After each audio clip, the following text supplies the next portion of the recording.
Ok, muy buenas tardes, noches con todos. Eh, el día de hoy vamos a continuar con la sesión que se inició, con el curso que se inició el día de ayer, que es correspondiente al curso de análisis, diseño y modelamiento BIM en estructuras, ¿no? El día de hoy tenemos la práctica de estructuración, porque ayer hemos desarrollado algunos criterios generales y, y también criterios que nos nutre la parte, digamos, teórica, ¿no? Ahora también vamos a hacer algunas diapositivas centrándonos un poco al tema, digamos, de estructuras y el tema de estructuración más que nada, pero lo vamos a pasar de manera rápida. Lo que hoy día corresponde hacer o lo que el objetivo principal es estructurar o hacer el ejemplo, lo que se les ha compartido como material de la clase, es un plano, ¿no? Un plano, digamos, general de arquitectura, lo que va a ser el proyecto del curso. Entonces, dicho eso, comenzamos. Si es que tienen algunas consultas o dudas, lo escriben. Y pues nada, creo que vamos a desactivar. Listo. A ver,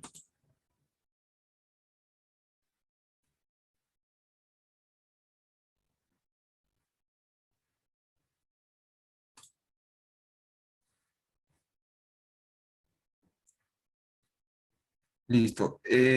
Dentro de los criterios de estructuración, básicamente, cuando ya nos enfocamos o cuando ya tenemos un proyecto planteado por parte de arquitectura, lo que se nos tiene que venir es de dónde nazco, de dónde parte digamos, el planteamiento, ¿no? El planteamiento estructural que nosotros le vamos a dar a nuestro, en este caso al proyecto. Y muchas veces corresponden a los materiales, corresponden al cliente, a lo que requiere, ¿no? Y también a la disposición de lo que es, digamos, de lo que se puede permitir. De repente, estructuralmente, nosotros queremos, el arquitecto y o coordinan y quieren que sea la estructura súper esbelta, pero el cliente de repente no está en las posibilidades de hacer el desembolso para pagar una estructura, digamos, más esbelta o de repente una estructura mucho más, mucho más resistente, ¿no? Entonces, en ese sentido, se tiene que coordinar el cliente. En este caso, los proyectistas son todos los ingenieros que intervienen en el proyecto y dentro de eso nosotros nos encontramos como ingenieros estructurales. Entonces, en esta coordinación de todo lo que se tiene que plantear, el arquitecto y los especialistas de instalación, de paisajismo y otras áreas, conjunto con el ingeniero estructural, que va a ser en este caso nosotros, debemos, digamos, coordinar y plantear un esquema inicial. Pero para plantear este esquema inicial, ¿qué es lo que nosotros necesitamos? Es recopilar toda la información que corresponde a la edificación. Por ejemplo, puede ser situaciones de zona, va a ser las características de la arquitectura, por ejemplo, si puede ser adaptado a la forma de la zona, etcétera, ¿no? Y toda la información necesaria, toda la información, las situaciones sísmicas, de repente algunos criterios que han pasado o se les llama experiencias sísmicas que han podido fallar de repente las estructuras por algún motivo, digamos, particular, ¿no? Ahora, situaciones climatológicas también. ¿A qué se va a dar respuesta a esta estructura?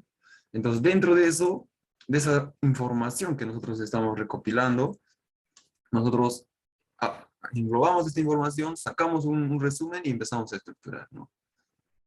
Entonces, uno de estos criterios son lo que vamos a hacer ahora. Lo primero que viene, ¿no?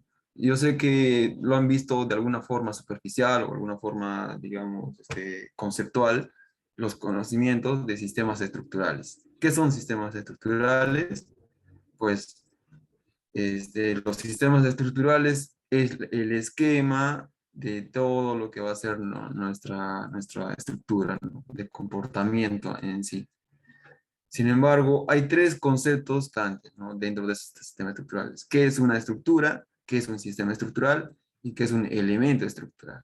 Entonces, dentro de eso, definimos que un sistema estructural es el esquema de comportamiento en sí de un conjunto de elementos estructurales. La estructura es todo el armazón, por ejemplo, todo la estructura, el armazón resistente de la edificación, lo podríamos llamar, ¿no? Pero en sí, en términos, digamos, generales, el- el- la estructura se define como la parte, digamos, global de todo. Y los elementos estructurales, pues son, como su propio nombre lo dice, los elementos únicamente resistentes, ¿no? Como son las columnas, vigas, placas, zapatas. También se tiene elementos como arrastramientos y todo lo que va a ser resistente, ¿no? Todo lo que en un momento, cuando nosotros vamos a estar en el diseño, tenemos que evaluar y definir su resistencia. Entonces, la etapa inicial de un diseño estructural mediante el cual se define todo el proyecto arquitectónico en las estructuras, generalmente consiste en la estructura, ¿no? La estructura de partida. Claro, como les había dicho, coordinando con todas las demás áreas. Entonces, para eso, nosotros definimos lo que son los criterios que debe exigirse para que cumplan nuestras edificaciones. Por ejemplo, uno de ellos son estos, no necesariamente son todos, pero los generales o los principales es que se debe cumplir la estabilidad, la resistencia y la rigidez. Estos tres primeros podría definirlo como objetivos técnicos, ¿no? O sea, como objetivos, digamos, de la estructura, como nosotros como evaluadores estructurales debemos hacer que la edificación cumpla. Y además de eso, debe tener una buena funcionalidad, que sean económicos, en sentido, digamos, de dimensionamiento de nuestros elementos estructurales, que sea construible, porque el proceso constructivo es muy importante dentro de un proyecto estructural. Es como bien se ha dicho, o como todos conocemos, ¿no? El papel lo aguanta todo, se dice. Sin embargo, ¿qué pasa cuando nosotros, digamos, tenemos o recién se está iniciando en lo que es la etapa de diseño o de ser calculista estructural, ¿no? No conocemos en sí cuál es el proceso constructivo o cuáles son las soluciones constructivas que se dan o cuáles son los problemas de constructabilidad que pueden ocurrir durante la ejecución de un proyecto. En este caso, un proyecto de edificación. Entonces, ¿qué es lo que pasa? Si es que tenemos poca experiencia o es que de repente no se ha visto mucho en la etapa de construcción, lo vamos a plantear de repente edificaciones bastante teóricas, ¿no? ¿Qué quiere decir? Que en un ejemplo, por ejemplo, podría ser hacer que las edificaciones o que los elementos estructurales de la edificación, las vigas, las columnas, sean óptimos en el sentido de dimensiones, sin embargo, no sean uniformes, ¿no? Entonces, ¿eso qué va a ocasionar? En el proceso constructivo vamos a tener diferentes encofrados, vamos a tener de diferentes tamaños, no va a haber una buena secuencia, por lo tanto, el proceso de demora de la construcción incluso puede ser más caro que lo que nosotros estamos optimizando con las dimensiones. Entonces, tiene que haber ese equilibrio de construcción y diseño. Otro ejemplo, por ejemplo, puede ser lo que es cómo nosotros interpretar dónde va a estar ubicados los sistemas de instalaciones de agua, de luz, de agua caliente, de gas en caso de que se tenga. Va a estar ubicado o si es que, por ejemplo, nosotros vamos a ir a coordinar ese sistema y esa área. Y en el proceso constructivo, ¿es posible o no? ¿No? Muchas veces a nivel de pórticos o a nivel de la estructura podemos decir, ya abrimos dos espacios o dos vanos, dos ductos, uno ducto de luz y otro ducto de instalaciones. Entonces, simplemente lo planteo al momento de construir, eso se ve reflejado, digamos, que esas distancias donde nosotros estamos planteando o estamos dando para los ductos de instalaciones, vayan a ser un poco demoroso para la construcción, pueda que tenga incluso problemas, ¿no? Problemas dentro de la construcción. Entonces, tener en cuenta incluso los elementos embebidos dentro de la losa, ¿no? Eso también es un poco importante para nosotros cuando estamos planteando el sistema estructural o la estructuración. Entonces, todos estos criterios de constructabilidad y de diseño tienen que ir a la mano, tienen que ir a la par. Yo lo resumiría como el criterio, o sea, la construcción con el proyecto, más que nada como una uniformización nada más entre ambos. O sea, tratar de hacerlo lo más uniforme posible, ¿no? Para que no haya demoras en la construcción. Otros criterios son la forma, por ejemplo, la forma, ¿qué quiere decir? Si son regulares, irregulares, si son hay veces se le llama retos de la ingeniería, ¿no? Por ejemplo, edificaciones curvas, edificaciones que tengan, que obedezcan un diseño arquitectónico, ¿cómo lo puedo decir? De última, o modernas, ¿no? Edificaciones modernas, como son las edificaciones más altas que se han ido construyendo en estos últimos años. El Burj Khalifa, las torres Petronas, etcétera, ¿no? También se tiene, por ejemplo, el símbolo. ¿El símbolo a qué se refiere? Muchas veces, por ejemplo, en Perú nosotros tenemos muchas culturas en cada localidad, en cada zona. Entonces, el arquitecto y con toda la municipalidad y todo eso, ellos plantean que una edificación que sea simbólica, ¿no? O sea, que sea representativo a la cultura a donde corresponde. Entonces, ese símbolo también se tiene que respetar por parte de estructuras. Entonces, nosotros debemos de adecuarnos a eso y darle una solución. Y finalmente, también se podría tener el medio social o organizativo, ¿no? Entramos y si es que vamos a utilizar los materiales de la zona, etc. Entonces, con todo eso, nosotros, como les dije, ¿no? Pasamos a lo que es los sistemas estructurales. Dentro de los sistemas estructurales, como ya conocemos algunos o como otros recién estamos conociendo, tenemos sistemas de concreto, de albañería y de acero. Entonces, de concreto, ¿qué material, o sea, qué sistemas estructurales tenemos, ¿no? Tenemos los pórticos o sistemas aporticados también, ¿no? Llamados. Por otro lado tenemos los sistemas duales, bueno, los sistemas en pórticos consiste en un armazón o una estructura de elementos como vigas y columnas, ¿no? Conformados con elementos, vigas y columnas, únicamente. En este caso no se consideran las placas o los muros estructurales que se llaman. Los sistemas duales, como su propio nombre lo dice, es un sistema de dos materiales o dos elementos estructurales predominantes, que son los pórticos, vigas y columnas, y los muros estructurales, ¿no? Estos, a nivel sísmico, la norma es 060, que los vuelve a tratar, ellos ya lo clasifican con la diferencia o con ¿cuál es la diferencia entre estos sistemas? Es en la absorción de las cortantes basales, ¿no?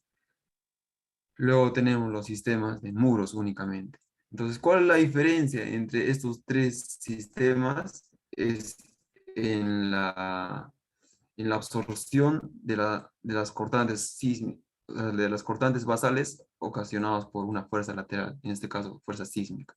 ¿Qué nos dice la norma?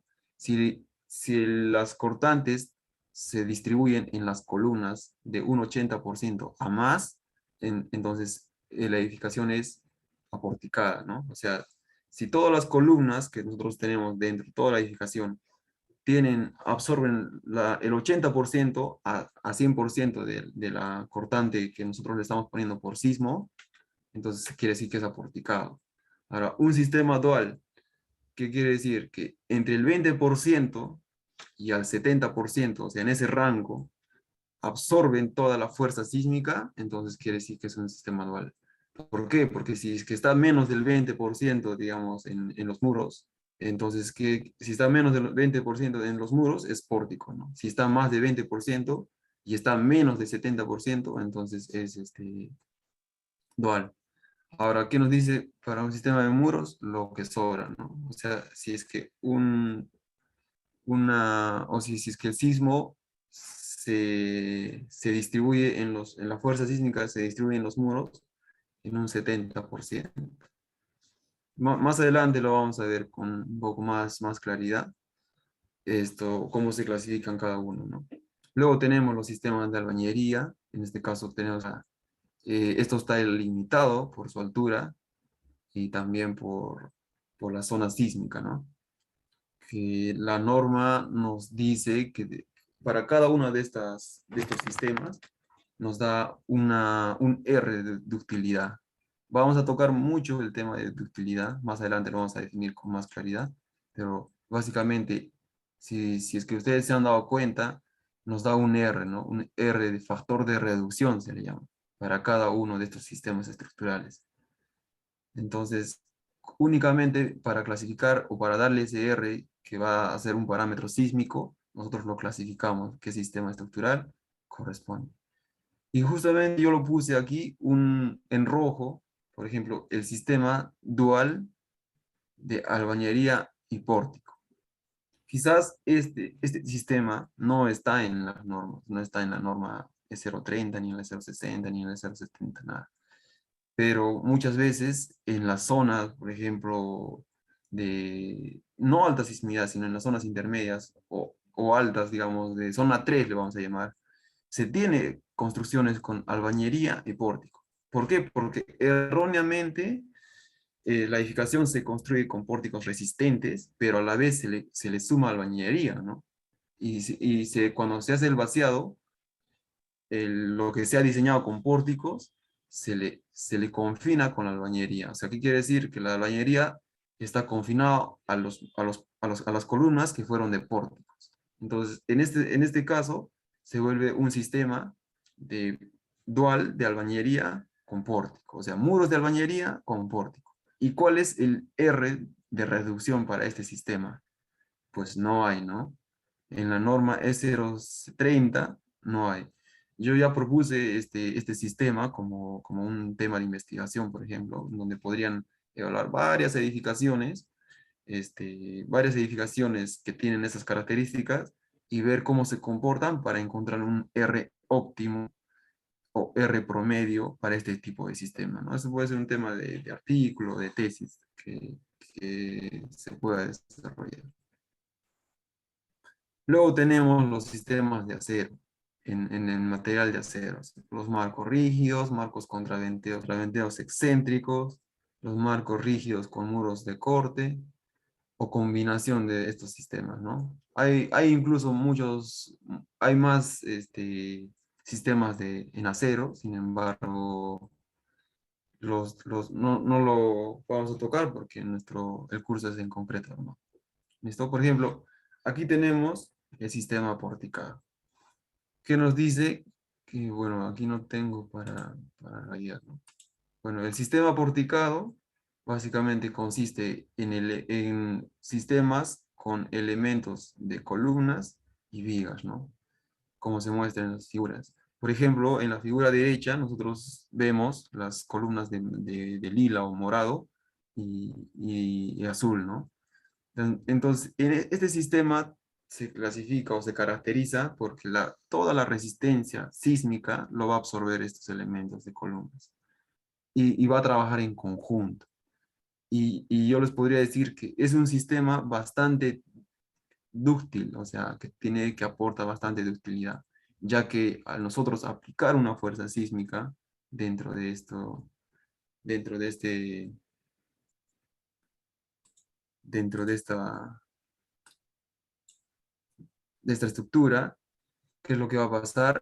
Es que estas se van a comportar de una forma casi uniforme entre las columnas y vigas, ¿no? O sea, va a haber una deformación o una transferencia de momentos en cada nodo que es casi uniforme. Entonces, esta uniformidad hace que la estructura se comporte dúctil, ¿no? O sea, que se deforme y sea flexible y a la vez resistente. Sin embargo, con fuerzas sísmicas más altas también no es bueno, ¿no? Falla. Luego tenemos los sistemas de muros. Hemos dicho que los sistemas de muros se caracterizan porque tienen mayor densidad de muros, porque estos muros son los que absorben más del 70% de los sismos, ¿no? De las fuerzas sísmicas. Por ejemplo, dentro de un sistema estructural de muros podemos tener columnas. Sin embargo, la fuerza sísmica tiene que ir y ser resistido con un 70% más por los muros, ¿no? Ahora, los sistemas estructurales se clasifican no en la estructura, sino en cada eje, en cada sentido. Por ejemplo, yo puedo plantear un sistema estructural de muros en un sentido y un sistema estructural de pórticos en un sentido, en un eje X. ¿Es posible? Sí es posible.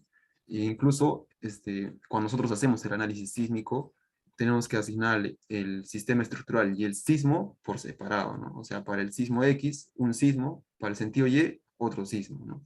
Entonces, sí se puede variar o sí se puede combinar sistemas dependiendo a la arquitectura o a lo que queremos utilizar en cada eje. Pero el sistema de muros básicamente es porque se tiene mayor densidad de muros que absorben las fuerzas sísmicas. Y tenemos el sistema dual, ¿no? Entonces, por ejemplo, un sistema dual, como su propio nombre lo dice, es la combinación de un sistema de placas o de muros estructurales. Eh, yo creo que algunos conocen esta edificación, por ejemplo, es la edificación de 15 pisos de la Universidad de la UNA. Eso es un sistema, por ejemplo, dual, ¿no? Se ha planteado elementos de placas en algunas partes del perímetro y todo lo que es dentro, céntrico a la edificación, son o elementos de columnas y vigas de gran dimensión todavía. Tienen columnas o pilares de 1 metro, poco a poco va reduciendo, en el último nivel de 80 por 80, ¿no? Son columnas bastante robustas, podríamos llamar. Y las placas tienen un espesor mínimo de 25. Empieza con 30 y termina con 25. Entonces es un sistema combinado de pórticos o columnas y placas. Tenemos otro sistema que se ha ido utilizando en edificaciones, por ejemplo, de departamentos. Son el sistema de muros de ductilidad limitada. Nuevamente estamos tocando el tema de ductilidad, pero es un sistema de ser lo más esbelto posible a nivel, digamos, de distribución, como se muestra en la figura inferior, porque consta de muros de espesores delgados, ¿no? Como son 10 centímetros o 12 centímetros. Entonces, este sistema consta de puros muros y sistema de losas armadas, losas bidireccionales. Tiene limitaciones hasta 6 pisos nada más, no se puede construir más de 6 pisos con muros de declividad limitada. Por ejemplo, otro tema así de investigación o de comparativa, más decir, es cuál es mejor, ¿no? A nivel costos y a nivel resistente, un sistema de muros de ductilidad limitada o un sistema de pórticos o un sistema de dual o sistema de muros estructurales, ¿no? Entonces, los muros estructurales nos dicen que tienes espesores grandes, ¿no? Porque los muros son, digamos, confinados con columnas de borde. Sin embargo, en los muros de ductilidad limitada, por lo general plantean como armado de acero únicamente mallas o cuantías, digamos, correspondiente a ese espesor nada más, ¿no? A un espesor de 10 centímetros. Es muy ventajoso a nivel de aprovechamiento arquitectónico porque no tenemos esos sobresalientes de la columna o esos sobresalientes de las vigas, ¿no? Entonces es bastante bien para sistema de departamentos y todos esos planteamientos. Sin embargo, está limitado, como se dice, a 6 niveles, ya que mientras más niveles tenemos, entonces estos por ser tan flexibles y tan débiles en densidad de elementos resistentes, entonces fallan, ¿no? Por ductilidad. Y por eso su nombre se le llama ductilidad limitada. O sea, tiene cierta ductilidad, pero no es suficiente para un sismo, digamos, más fuerte o para un sismo de más niveles, ¿no? o para una masa con más niveles, podríamos decir. Ejemplos, como les digo, son elementos o son sistemas que contienen demasiado concreto y acero, ¿no? En este sistema casi no se encuentra albañería, ni siquiera para relleno, ¿no? Porque lo hacen con concreto y acero y de espesores delgados y se rellena con, de repente con drywall, etcétera. Entonces, estos sistemas, por ejemplo, aquí todavía se está combinando, no, no es de puro de utilidad limitada, pero nuestra norma es 0,30, nos dice que no deben ser mayores de 6 pisos. Y por otro lado tenemos los sistemas de albañería. Los sistemas de albañería son bastante resistentes, pero hasta duran, ¿no? Por ejemplo, 4 pisos, como máximo se podría hacer una edificación de albañería, pura albañería, obviamente. Si nosotros lo vamos a combinar con un sistema porticado, un sistema de dual, pues todavía se puede evaluar, ¿no? Eh, si se han dado cuenta, los colegios, por lo general, en el eje corto, plantean albañería, como se muestra en la figura. Esto podría ser presentación de un pórtico o una estructura de un colegio. Por este lado tenemos todas las ventanas y los vanos, y atrás también ventanas. Sin embargo, en el lado corto, de 2 vanos, tenemos la albañería, ¿no? La albañería o muros portantes de albañería se le llama. Entonces, si nosotros le ponemos, le asignamos un sismo en el sentido corto, ¿quién se va a encargar de resistir toda la fuerza? Va a ser los muros de albañería. Y si lo aplicamos un sismo en el lado largo, quienes van a resistir van a ser, en este caso, las columnas o placas, ¿no? Sentido. Entonces, es una buena configuración, por ejemplo, para edificaciones pequeñas, ¿no? No, no altas, de colegio, de 2 o 3 niveles, nada más. Entonces, ¿la construcción en qué consiste? En que los muros se construyen primero y después se confinan las columnas vaciando con el respectivo indentado digamos, bastante sobresaliente para que sobre eso se pueda encofrar y vaciar los elementos de columnas. Yo les hago una pregunta. A ver, me responden en el chat. ¿Qué sistema estructural es segura? ¿Qué sistema estructural creen que se está construyendo, ¿no? O que se está, claro, construyendo. Si lo podrían comentar en el chat. ¿Alguien? ¿Alguien se atreve a decir qué sistema estructural es el que se tiene?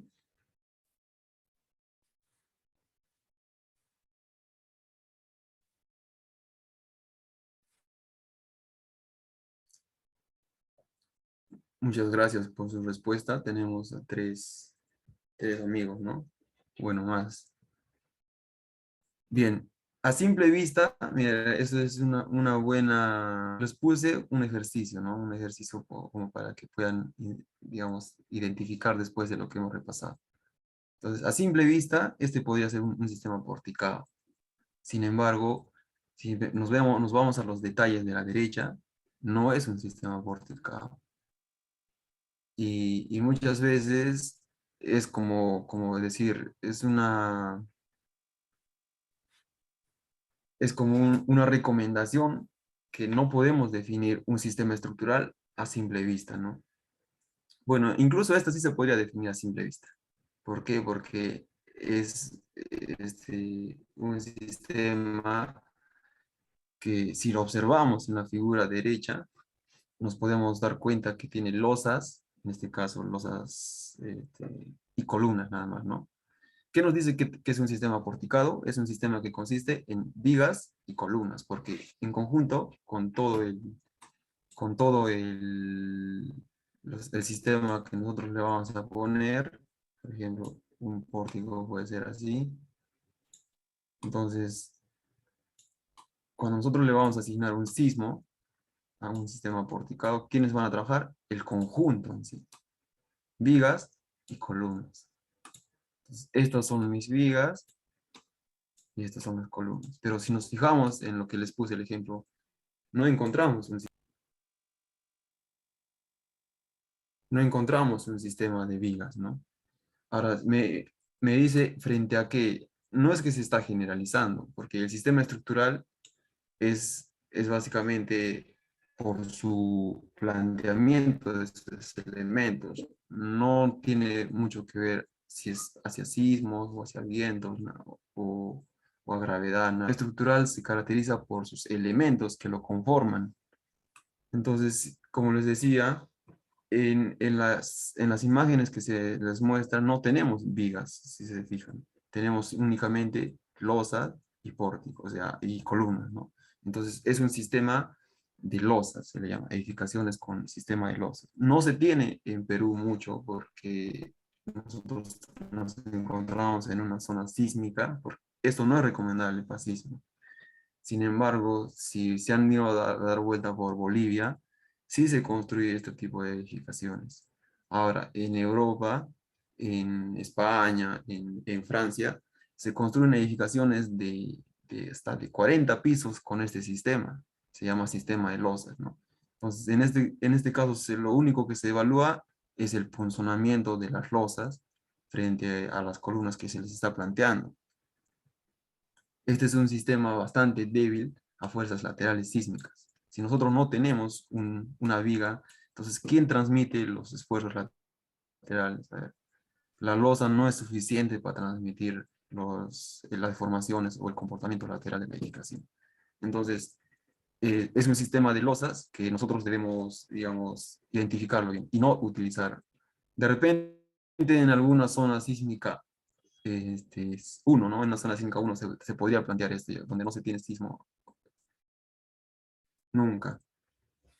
Son muchos más económicos, obviamente, porque no se tiene vigas, mayormente trabajan la gravedad, sin embargo, a nivel sísmico no es recomendable. Aunque incluso se ha construido en Italia, que es una zona sísmica regular, se ha construido edificaciones así con sistema de losas, pero en este caso rígidas, casetonadas, ¿no?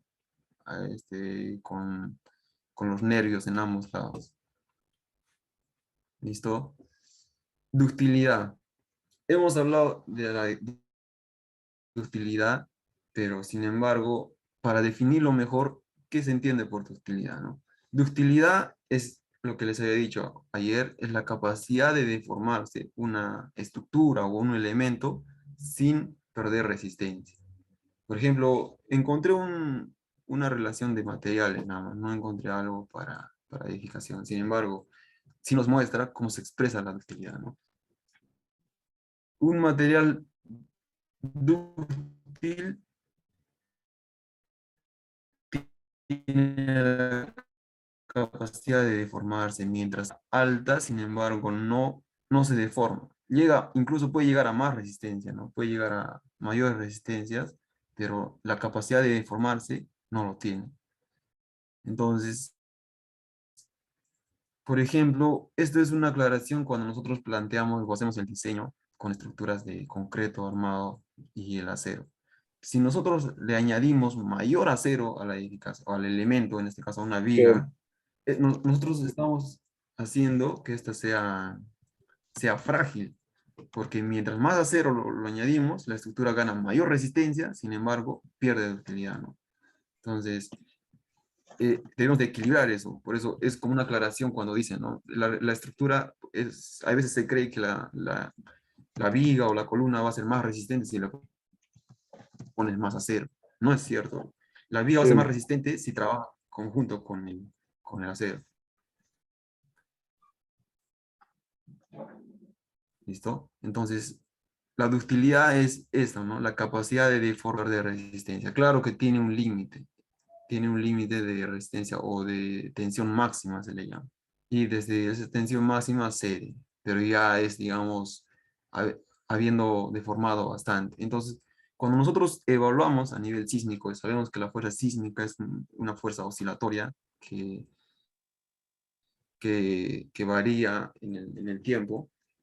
Si nosotros planteamos una estructura dúctil, entonces está bien, ¿no? Porque la fuerza sísmica eh, es, es oscilatoria, pero en el tiempo se queda o sea, no es muy larga, ¿no? Entonces la estructura tiene todavía la capacidad de regresar a su estado inicial, pero obviamente perdiendo un poco de, de deformación.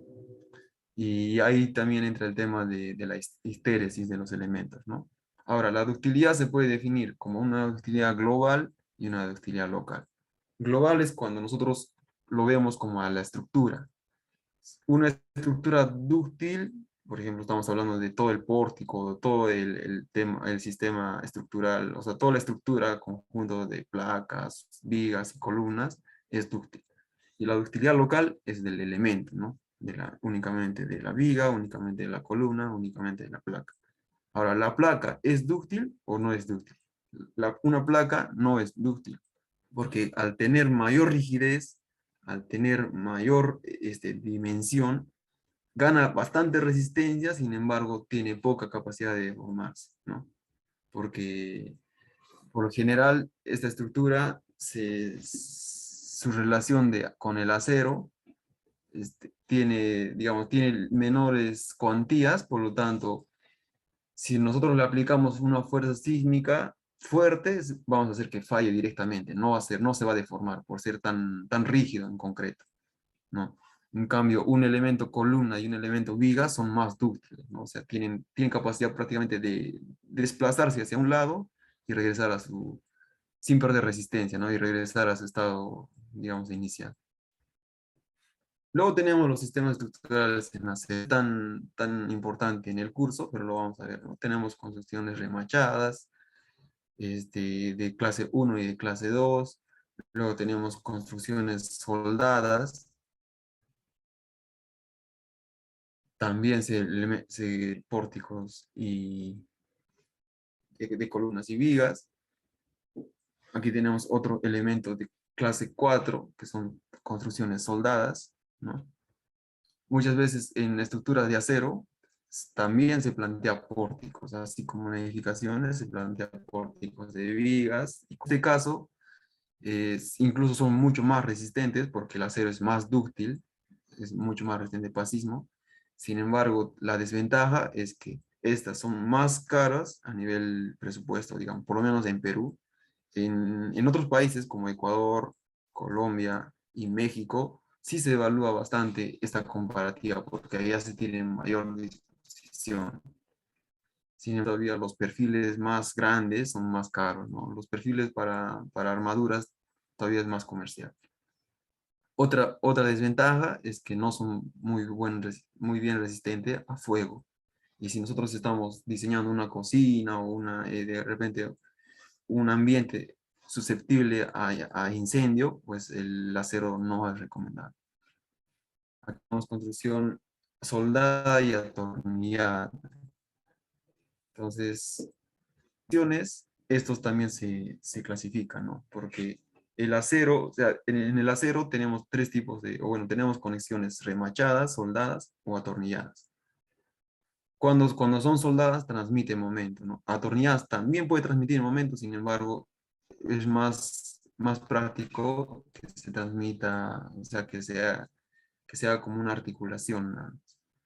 Elimine momentos. Construcciones compuestas, en este caso con elementos de las losas colaborantes. El tema de acero es muy interesante también porque además de que se evalúa parecido a las estructuras de concreto, en este caso ya se clasifican cada uno de los elementos, tanto las vigas como las columnas, ¿no? No todos los elementos de acero son sísmicos, por ejemplo, tienen que ser compactas. También podemos combinar con concreto armado, ¿no? Un sistema dual, es combinación con concreto y sistema de pórticos de acero. Podemos hacerlos con fragmentos en las paredes. Incluso se evalúa a nivel de investigación el comportamiento de estos arrastramientos, ¿no? ¿Dónde trabaja mejor? Obviamente se conoce que tiene que ser, digamos, tiene que resistir a los sismos o a las fuerzas laterales, y por la geometría o por la arquitectura no te permite, ¿no? Entonces se tiene para evaluar esto. Marcos contraventeo se le llama, ¿no? Por su mismo arrastramiento, para movimientos laterales. Ahora, al ser tan flexible la estructura de acero, no le afecta tanto, por eso también es muy ventajoso. Sin embargo, en este caso ya entra el viento. ¿Por qué? Porque el viento, al ser, digamos, una fuerza oscilatoria y incluso de más largas duraciones, hacen que estas presiones de viento, y al ser una estructura bastante flexible a nivel de peso, o sea, bastante ligera, podríamos llamarlo, hace que la estructura de acero se levante, ¿no? Se levante o ocurran las presiones de succión hacia arriba. Entonces, en ese sentido, cuando nosotros diseñamos estructura de acero, lo que es la fuerza de viento es más crítico en ocasiones. Ahora, para elegir un sistema u otro de materiales, también podemos ver referente a su altura, ¿no? Por ejemplo, tenemos clasificado tres alturas distintas, ¿no? Alturas bajas, alturas medias y alturas altas. Se dice que la altura baja puede ser de entre 1 a 5 niveles, la altura media de entre 5 a 20 niveles, y la altura alta, o sea, los niveles altos de 20 pisos para arriba. En pisos estamos hablando. Entonces, lo que se podría recomendar o algunas preferencias, si tenemos estructuras bajas de 5 niveles hacia abajo, podríamos hacer de acero y mampostería o albañería, concreto reforzado, concreto esforzado o prefabricado. Para edificaciones de mediana altura, ya no se permite mampostería, ¿no? Únicamente concreto armado, acero, concreto prefabricado o pretensado también, ¿no? Mampostería en ocasiones, por ejemplo, puede ser en una mezcla, pero no es recomendable. Y si tenemos estructuras de niveles altos, pues el concreto tiene que ser de alta resistencia. Pues el acero es un poco más práctico en este caso, estructuras mixtas de concreto y acero, y el concreto postensado, ¿no? Entonces, algunas, digamos, preferencias se le llama cuando nosotros estamos estructurando de acuerdo a la cantidad de pisos que nosotros tenemos. Si nosotros vamos a edificar una edificación de 7 pisos, por ejemplo, albañería tenemos que descartarlo ya de entrada. O sea, ahí ya podemos evaluar de concreto armado. Si vamos a hablar de concreto armado, tenemos que escoger entre si es un sistema porticado, un sistema dual y un sistema de muros. El aporticado incluso para 7 niveles en una zona sísmica ya no es, algunos criterios, por ejemplo, debe ser económica, confiable, debe responder a las condiciones que se les pone en su análisis y diseño. Y el sistema estructural que nosotros vayamos a elegir tiene que ser congruente con el suelo y el sismo también, ¿no? O sea, lo que les estamos diciendo. Si vamos a tener una zona sísmica, el sistema estructural debe ser evaluado para que resista esas fuerzas sísmicas. Una estructura también debe ser capaz de adaptarse a los cambios que se vayan a tener. Muchas veces no se prevé esto, ¿no? Se proyecta una edificación con 30 o 50 años de vida útil, pero con una distribución o con una sola forma que se le está dando desde el inicio. Pero muchos clientes, muchas personas, incluso oficinas, incluso municipios, hacen cambios en el tiempo de estas estructuras, ¿no? Entonces, por eso es que sí se debe de prever o estructurar de tal forma que esos cambios en algún momento no afecten, ¿no? Y esto, por ejemplo, yo lo podría decir como un ejemplo. Si nosotros vamos a plantear una edificación de una escuela de 3 niveles, ¿no? A ver, voy a regresar un rato Hagamos que esto sea una escuela de 3 o 2 niveles, ¿no? Entonces nosotros planteamos en este sentido un sistema de albañilería.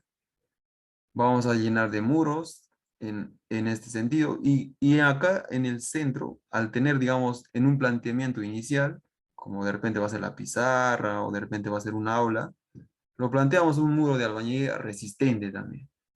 Entonces, ¿qué es lo que va a pasar en el paso de los años? Que este muro de albañilería está limitando que esta aula cambie de función. Por ejemplo, ¿qué ocurriría si es que el director de la escuela quiere que esto sea un salón de, digamos, una sala de reuniones o puede ser una sala de cómputo? Por lo tanto, requeriría eliminar este muro. Pero nosotros al condicionarlo y hacerlo resistente a nuestras fuerzas sísmicas, estamos limitando, ¿no? Entonces, en este sentido, este muro de albañería estaría mal planteado en el centro. Entonces, lo mismo va a ocurrir, o con el mismo criterio, nosotros debemos plantear nuestros sistemas estructurales o nuestros elementos, ¿no? O sea, hacerlo que en lo posible, por ejemplo, en alguna ocasión tuve, ¿no?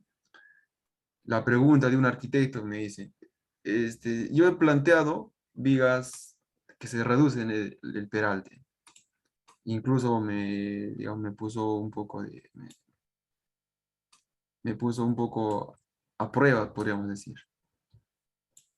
¿no? Entonces, supuestamente el arquitecto ya había planteado su viga, el peral de la viga. Tenía una luz de 8 metros, me parece. Entonces, para que esta viga trabaje mejor, me dice supuestamente en el centro de, como era un salón de eventos o sala de reuniones en el primer piso, ha planteado una viga de esta forma. Una viga que se reduce su sección. Supuestamente, por teoría, esta te está absorbiendo momentos. Aquí yo tengo otra columna y la viga la ha planteado de sección variable, ¿no? Entonces, ¿qué es lo que pasa, por ejemplo? ¿Está bien? Está correcto. Plantear este tipo de elementos incluso lo hace mucho más económico, podríamos decir. Ahora, nos vamos a los criterios de constructabilidad. ¿Es correcto? Incluso sí se puede dar soluciones a nivel constructivo, ¿no? Pero el estribo, imagínense que va a ir acá. El estribo que se va a estar disponiendo va a ser variable, ¿no? Entonces, el habilitador, ¿no? El operario, el habilitador de acero, tienes que darle las dimensiones justas para todo esto. Porque supuestamente el arquitecto me decía, pero ¿qué pasa? ¿Por qué te pones problema con la construcción? Esto se encofra y se construye. Me dijo.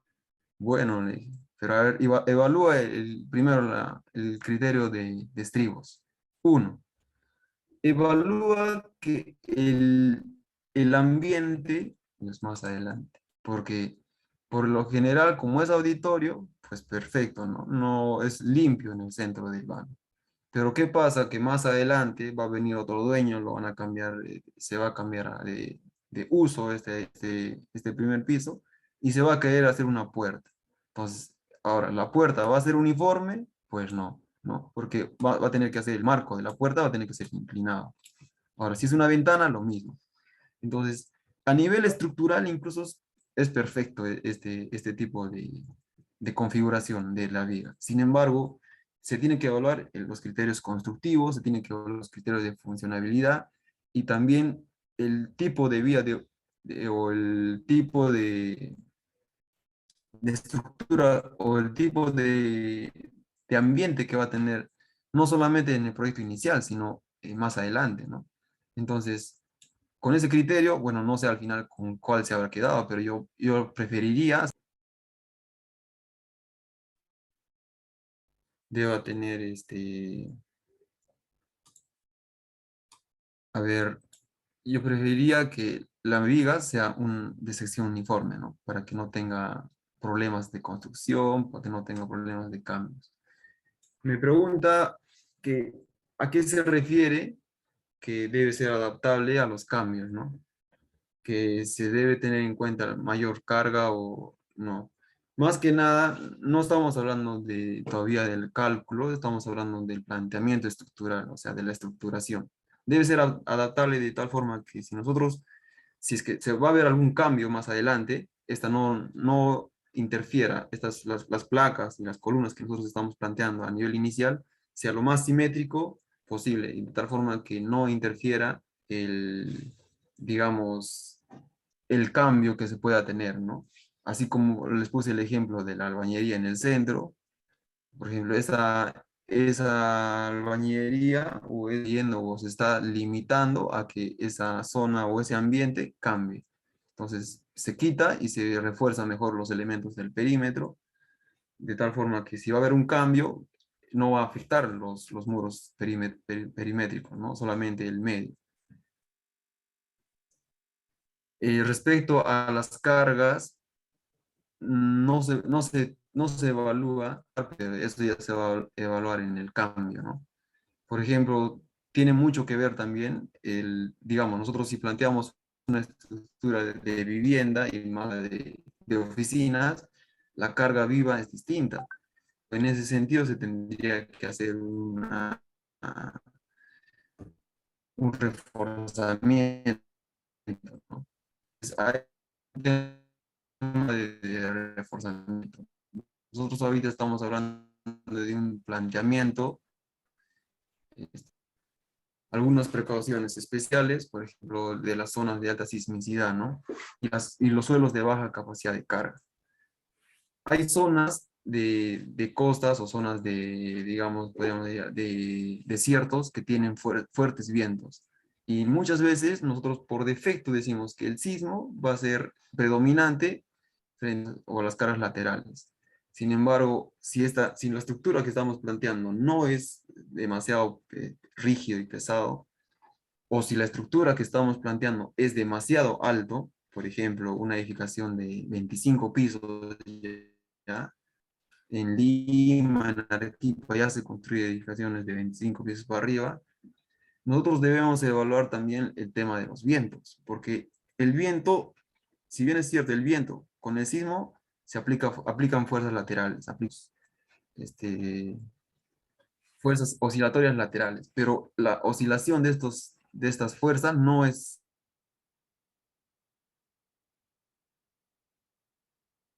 viene con una variación de periodos y picos variables e instantáneos. Por ejemplo, cómo viene una aceleración o cómo viene el movimiento sísmico. Bueno, el tema de criterio sísmico o de peligro sísmico es otro, ¿no? Nosotros simplemente lo vamos a entender de esta forma. Cómo se aplica, ¿no? Viene con periodos cortos de repente, o sea, amplitudes cortas, amplitudes largas, pero variables, ¿no? Sin embargo, un viento no se comporta de la misma forma. Un viento tiene periodos más largos, se le llama como oscilaciones continuas, oscilaciones constantes, o sinusoidales, ¿no? Como los diagramas de las formaciones de seno y coseno, ¿no? Más o menos de esta forma.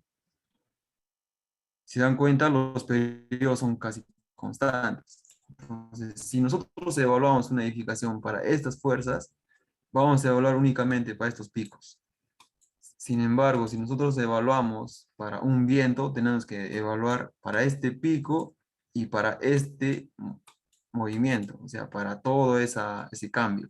Una edificación por viento se mueve de tal forma que oscila en forma, digamos, uniforme, ¿no? Entonces, estas oscilaciones, y son constantes, causa inestabilidad, causa mareos, ¿no? Aceleraciones cortas que causan mareos en las personas, ¿no? De incomodidad. Entonces, estas aceleraciones cuando se tiene edificaciones altas, por lo menos.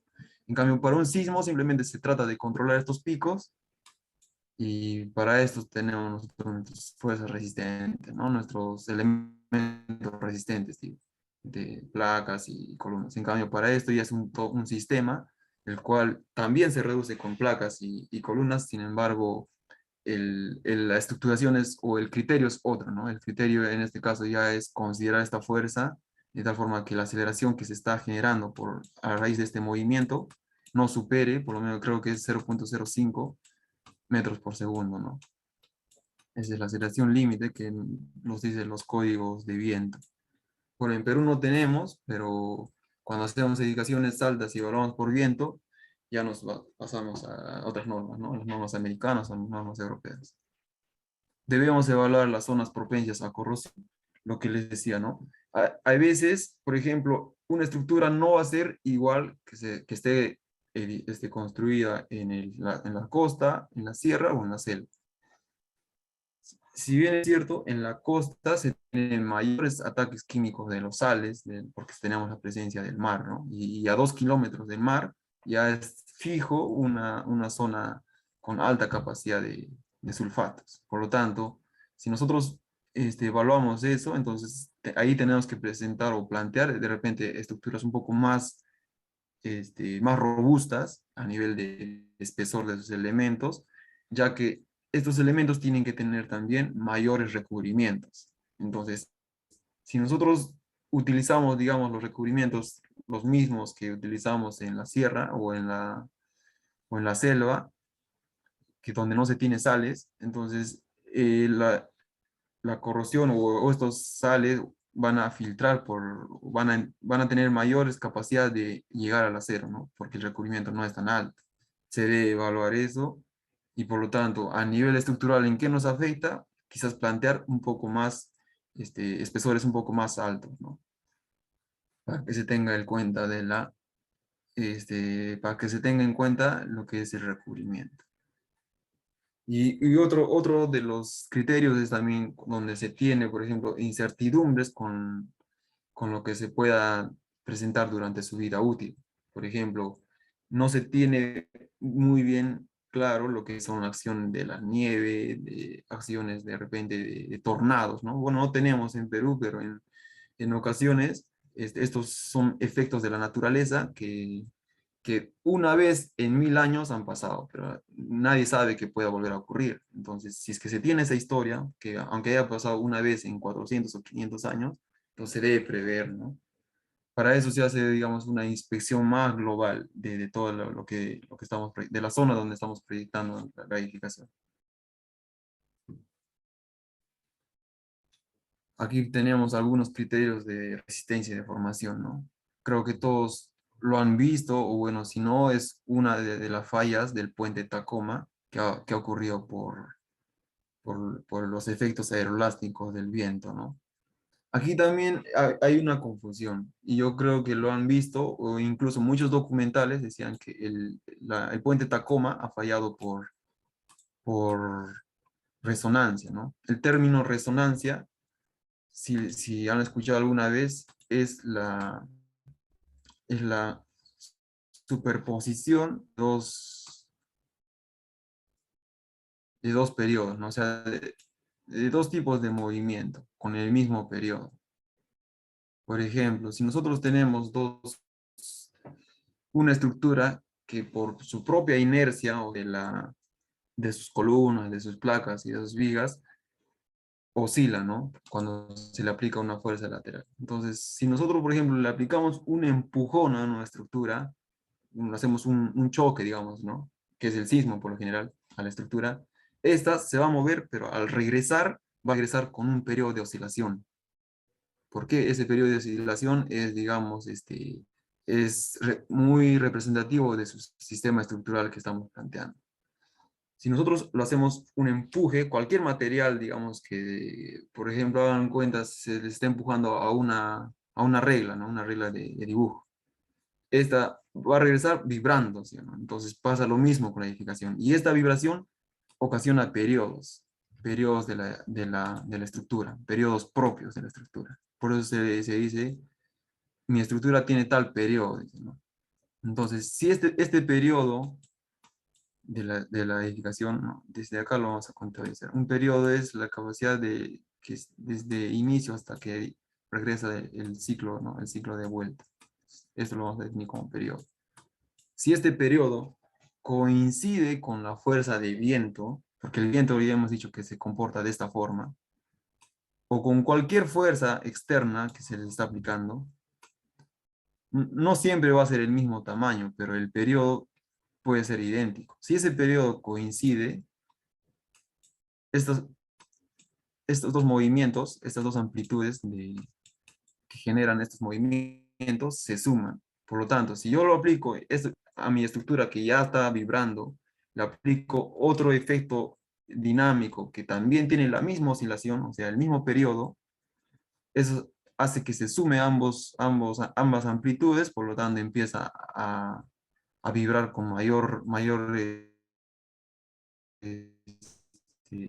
intensidad, ¿no? En edificaciones sí ocurre, porque ya hemos dicho que la estructura tiene un periodo de resistencia y nosotros le aplicamos fuerzas tanto sísmicas o fuerzas de viento, que también tienen periodos representativos. Si estos periodos igualan, por ejemplo, se igualan entre uno y otro, por lo tanto, la estructura entra en resonancia y es más susceptible a fallo. Entonces, muchos pensaban que el puente Tacoma había fallado por eso, porque en su momento, cuando ha empezado a fallar, este ha empezado a oscilar.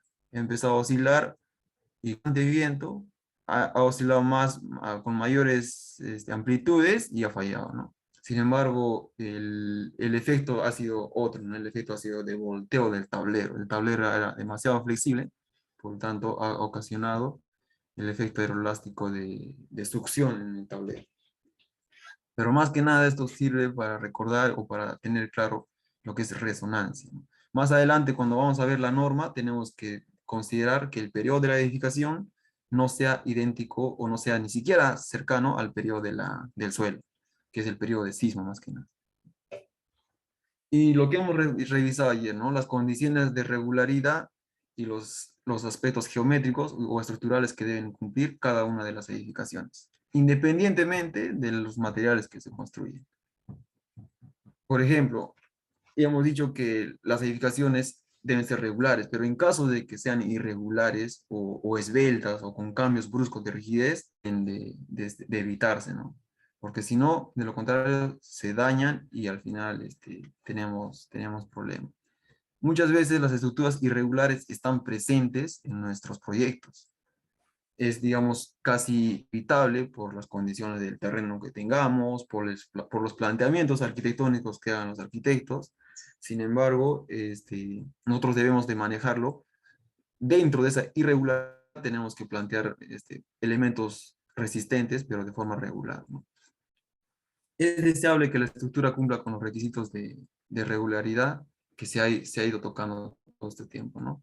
De simetría, regularidad, etcétera. Y también debemos evitar los fenómenos que son pisos débiles o cambios bruscos de rigidez, cambia, o grandes entrantes y salientes, por lo general en las edificaciones de esquina o de repente en las edificaciones que se tengan luces grandes, ¿no? O sea, digo luces grandes, digo ductos grandes. A veces esos ocasionan que tengan entrantes, lo cual hace que la estructura sea irregular. ¿Cuáles son los problemas que causa? ¿O cuáles son los factores que causan los problemas? Son la configuración en planta, las asimetrías, las configuraciones en altura, la discontinuidad de los elementos verticales. Por ejemplo, si nosotros por criterio hacemos una placa hasta el cuarto piso de 1 metro o de 1,5 metros, y después lo continuamos con una columna, ese cambio es irrecomendable, ¿no? Ese cambio no se debe hacer porque ese cambio de rigidez entre un elemento y otro hace que la estructura sea débil. Otro de los criterios, por ejemplo, la concentración de masas en los pisos. A veces, por planteamiento arquitectónico, se concentra ambientes para utilidad de almacenamiento, para talleres que son diferentes respecto a todo el uso del resto de la edificación, que de repente puede ser para una edificación, por ejemplo. Para una edificación, la carga viva es 200 kilogramos nada más, pero para un almacén dentro de esa edificación tiene que ser 400. Entonces, ese cambio de masa genera que la estructura sea irregular. Por lo tanto, ¿qué se hace en estos casos? Se debe compensar esa masa que se está añadiendo de más con elementos resistentes en el otro lado. Y la interacción entre los elementos estructurales y no estructurales. Las normas, bueno, la norma peruana en su último apartado te dice que tienes que evaluar los elementos no estructurales. Sin embargo, muchas veces no se hace. Los elementos no estructurales a evaluar, por ejemplo, son las tabiquerías, ¿no? Las tabiquerías que no van acopladas a la edificación, no son elementos resistentes, van aisladas con su propio confinamiento de sus columnetas y sus vías de confinamiento. Pero estas, así como se construyen, también deben ser evaluadas para que no sean susceptibles a daños frente a los sismos. Otro, inadecuado distanciamiento entre edificaciones adyacentes, ¿no? Lo que ayer estábamos viendo, las juntas de separación. Bueno, esto ya lo hemos visto, la configuración en planta, cuando se tiene estructuras irregulares, por ejemplo, en un caso real es si se dan cuenta, tal cual el caso 2, ¿no? Una edificación en planteamiento en I. En este caso, se ha tenido que hacer una junta sísmica en ambos lados para evitar lo que es la falla de esta estructura. Si fuese única o fuese uniforme toda esta estructura, pues tenemos, para un sismo en X, tenemos una debilidad en este punto. Esto va a fallar por, por, por ser débil, y para un sismo, digamos, en el otro sentido, ya también va a ser rígido en esta parte, pero eso es por las alas de esta I van a fallar, ¿no? Entonces, para evitar todo eso, se divide. Aquí tenemos entre edificaciones de diferentes niveles o incluso de los mismos niveles, se debe manejar las juntas sísmicas. El uso adecuado de las juntas de dilatación o juntas sísmicas. El 6 bueno, en junio de este año ha habido un sismo en Lima. ¿Y qué es lo que ha pasado? Una edificación no exactamente cuánto, pero era alta, más de 10 pisos, de hecho. Se ha visto que la junta sísmica de estas dos edificaciones se ha abierto. Entonces, felizmente se tenía esa junta sísmica, se dan cuenta. ¿Qué se ha representado este caso? ¿O qué es lo que se ha visto en este caso? Es que al ser estas dos edificaciones de distintos periodos, han vibrado de forma distinta. Por eso es que esa junta sísmica se ha manifestado y se ha visto una grieta bastante grande y larga entre los pisos, digamos, de 6 al 12 creo, o 6 al 10. Esa grieta se ha abierto, ¿no? Esa grieta, bueno, se ha abierto esa junta. Entonces, esa junta nos dice que ambos edificios, con ese sismo que ha ocurrido no, en junio de este año, han oscilado con periodos distintos. Por lo tanto, esa junta ha servido para que no fallen estas estructuras, ¿no?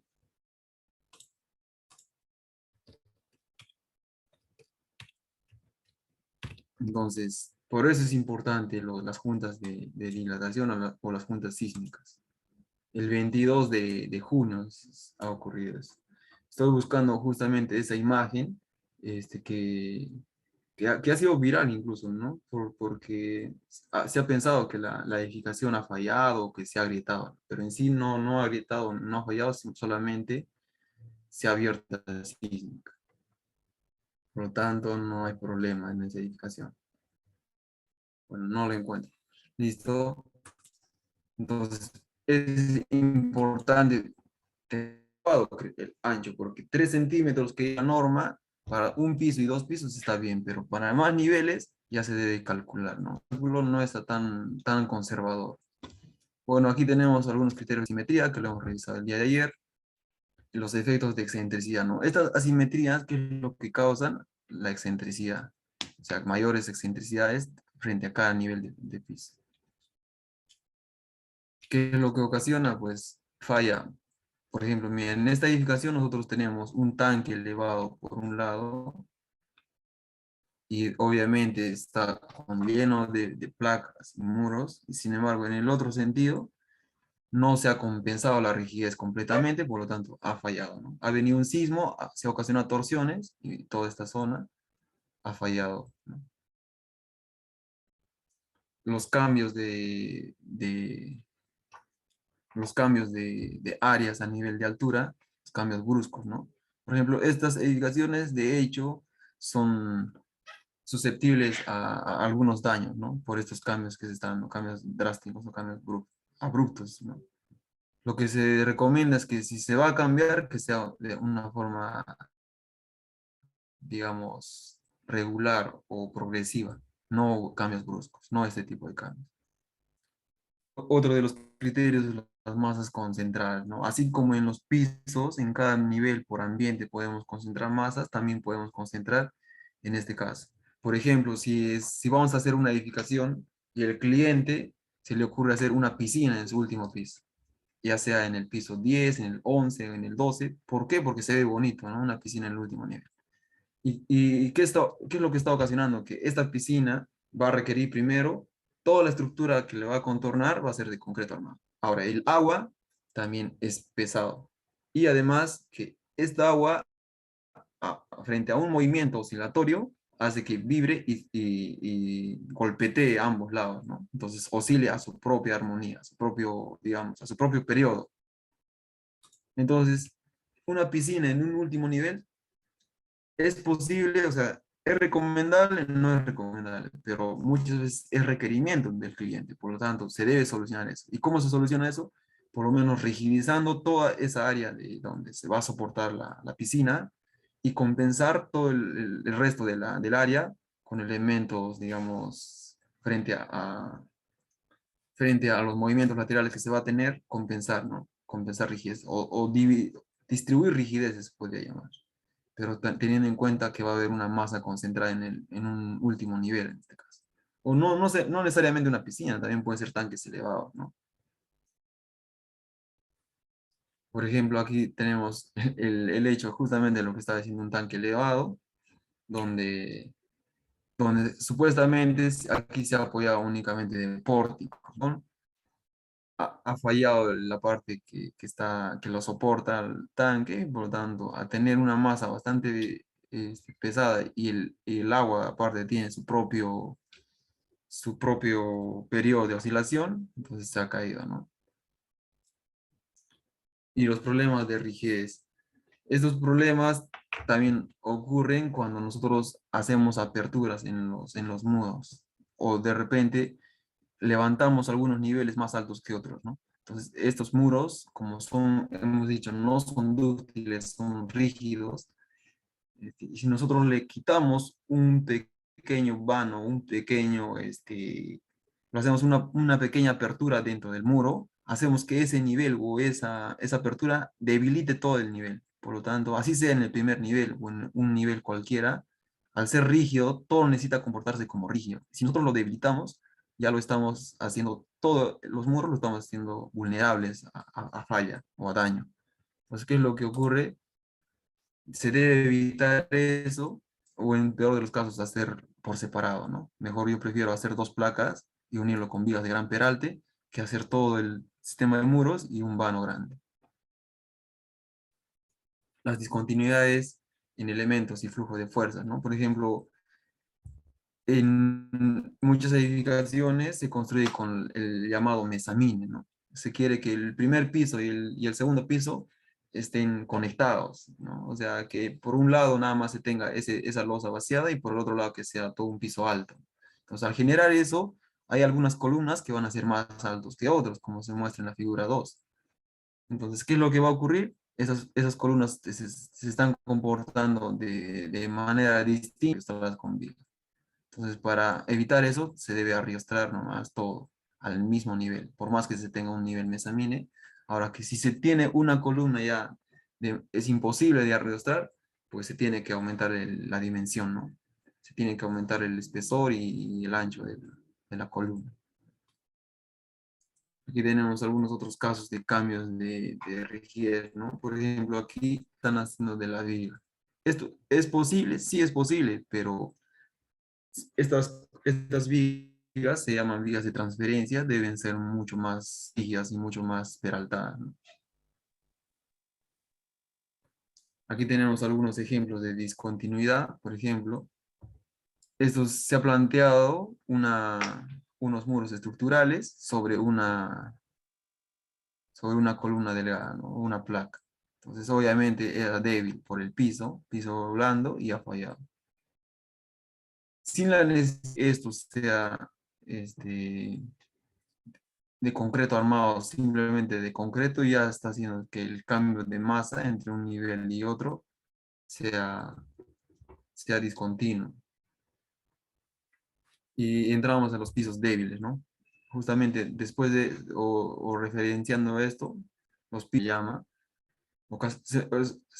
son ocasionados por eso, ¿no? Porque ese cambio de rigidez entre un nivel y otro ocasiona que el nivel que no tiene rigidez sea débil, ¿no? Puede ser un primer nivel, por ejemplo, en los sótanos por lo general se requiere únicamente columnas por el estacionamiento y por el transporte de los vehículos.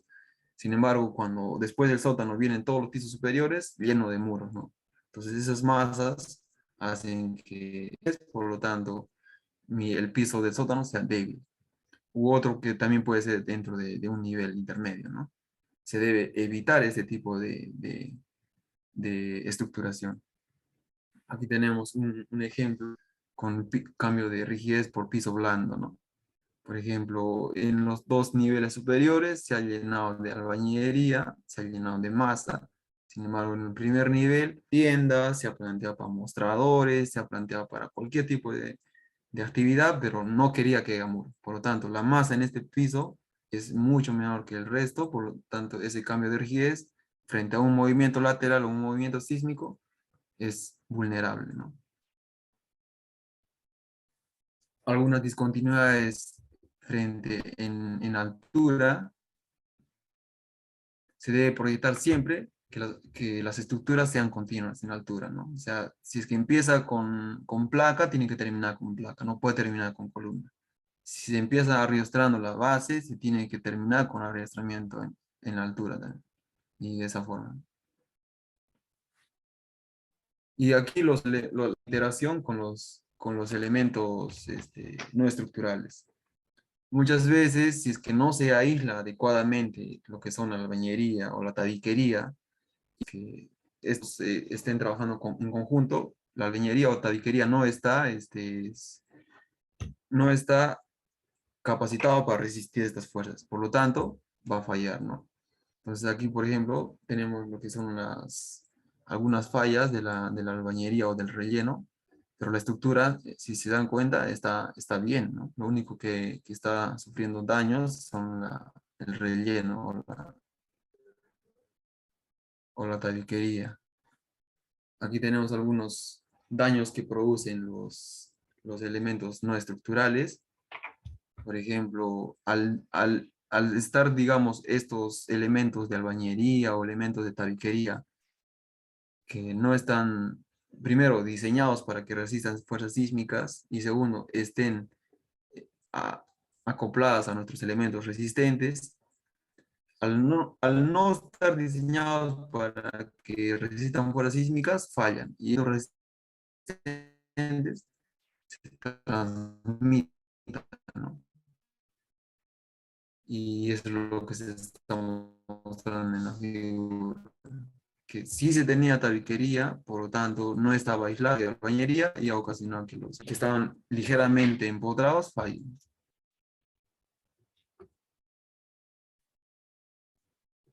Aquí observamos un efecto de columna corta, porque se ha planteado los pórticos de la estructura bastante bien, sin embargo, la albañería que se ha construido hasta cierta altura no se ha aislado, ¿no? Por lo tanto, si nosotros aplicamos una fuerza sísmica, hacemos que estas columnas se comporte bastante rígido hasta donde se encuentra la tabiquería o la albañería y dejando las columnas, la parte superior débil, ¿no? Y es el famoso daño. Entonces, ¿esto dónde ocurre mayormente? En los colegios, ¿no? Los colegios que generalmente no quieren que sus ventanas sean grandes o se plantea de esa forma, en las partes posteriores más que nada, las tabiquerías están construidos hasta cierta altura sin aislar y las columnas se deja para ventana, dice, ¿no? Para iluminación.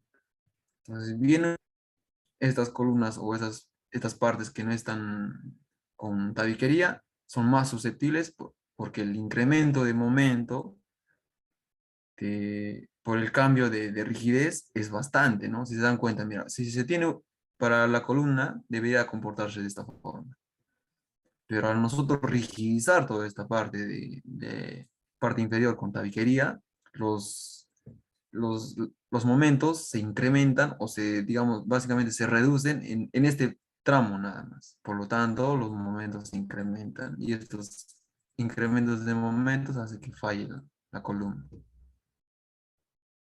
Aquí tenemos un caso de ejemplos. Por ejemplo, está hasta cierta altura con albañería y luego se tiene únicamente la columna, ¿no? Tabiquería más que nada, porque la albañería es un sistema portante, podemos llamar.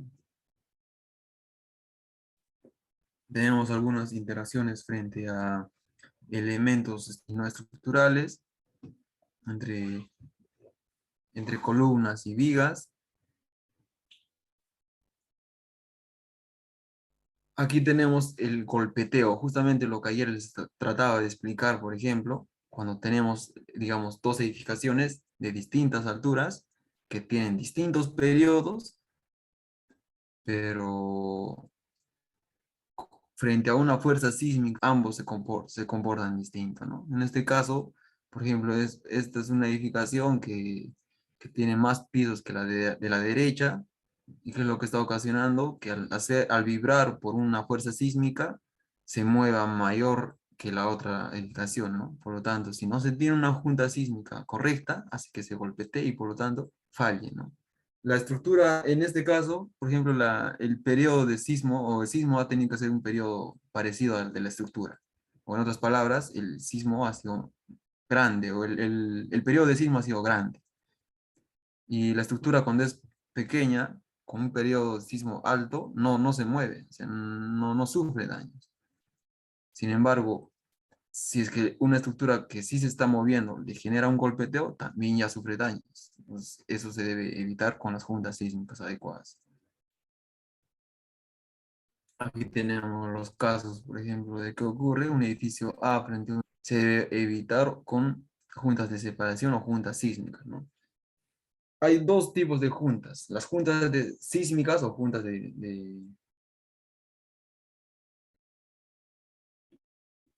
hay dos, ¿no? Lo que es juntas de dilatación, que se le llama, y juntas sísmicas. Nosotros en edificaciones vamos a hablar de juntas sísmicas.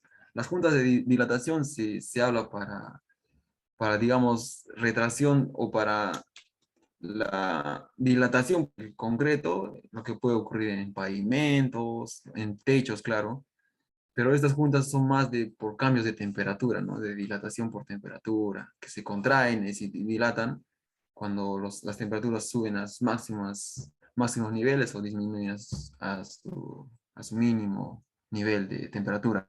Sin embargo, en edificaciones vamos a hablar de juntas sísmicas, ¿no? No juntas juntas de juntas sísmicas o juntas de separación sísmica.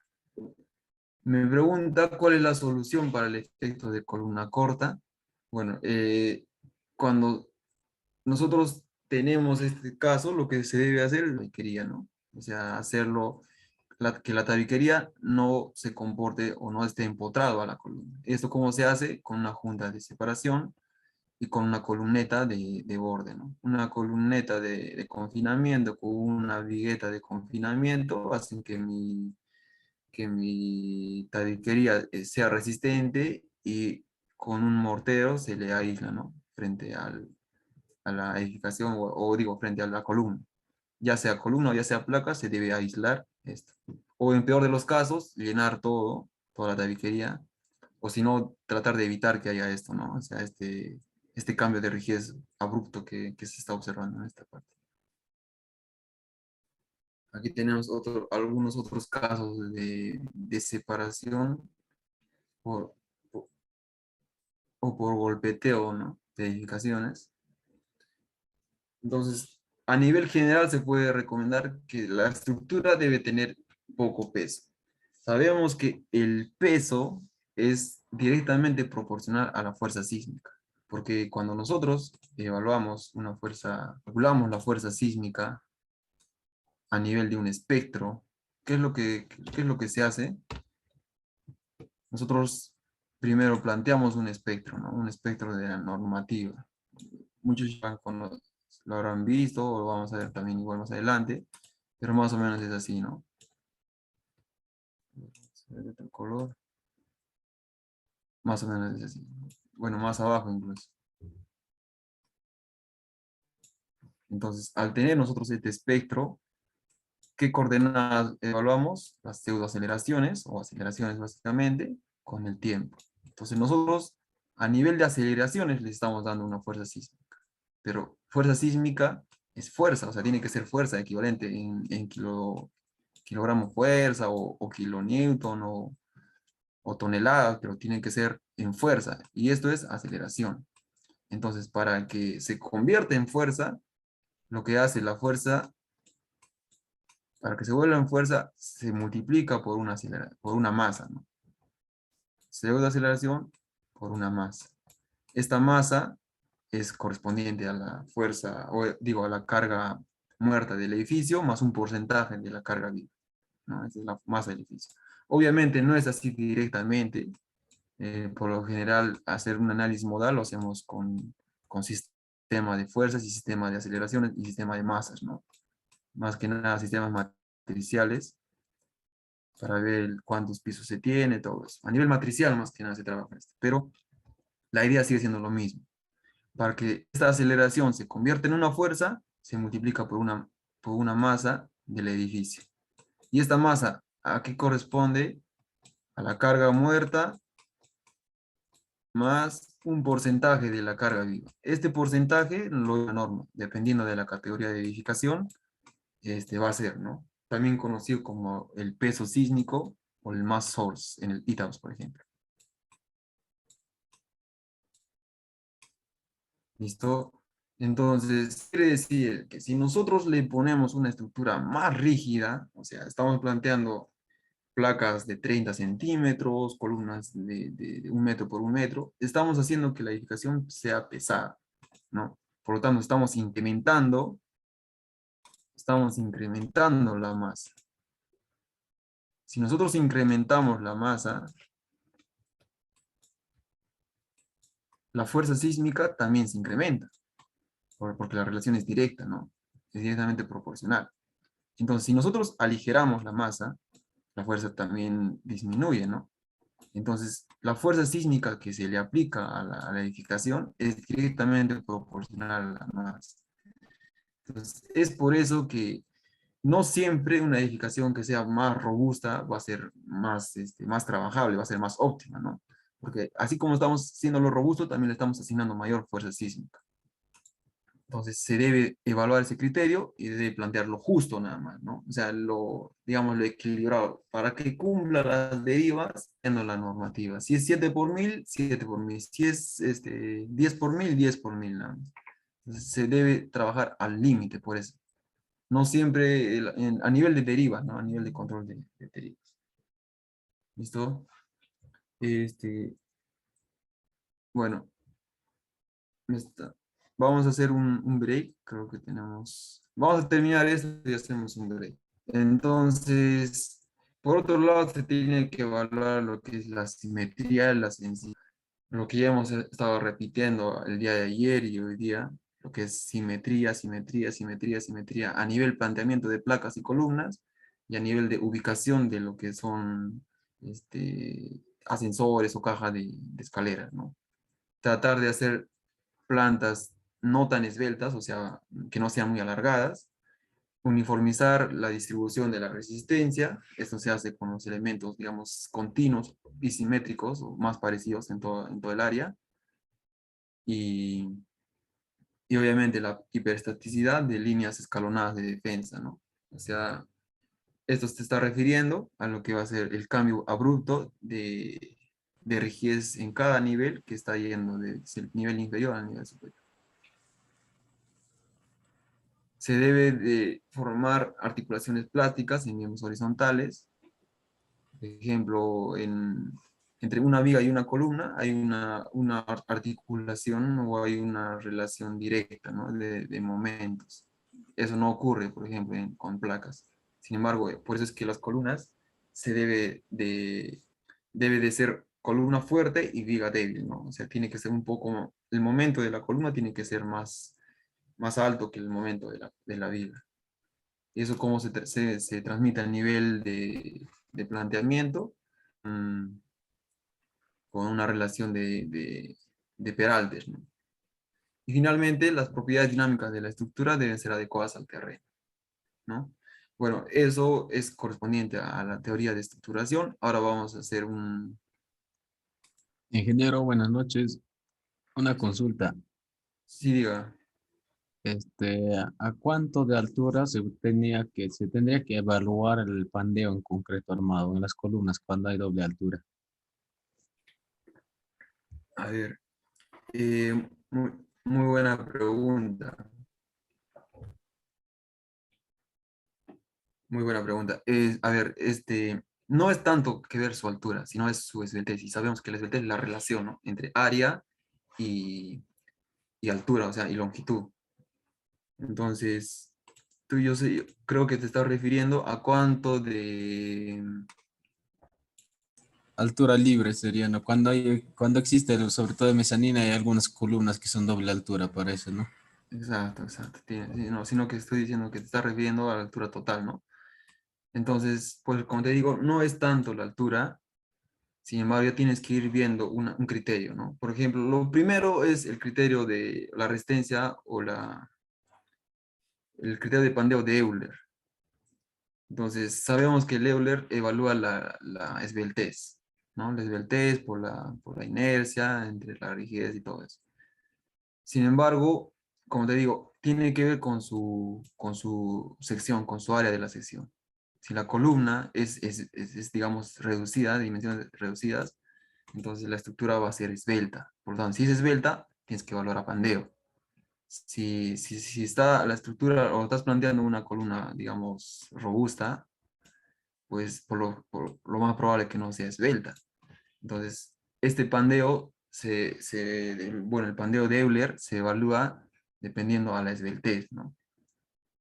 Ahora, si estamos haciendo una edificación, digamos, de mesamine, de dos niveles continuos, y la altura por lo general va a ser 6 metros, en este caso tienes que ver si es que, por ejemplo, la estructura, si es esbelta, vamos a poner una relación nada más, una relación simple. Si es esbelta, es decir, 30 por 30 por 6 metros de altura, sí o sí tienes que evaluar lo que es el pandeo de Euler, ¿no?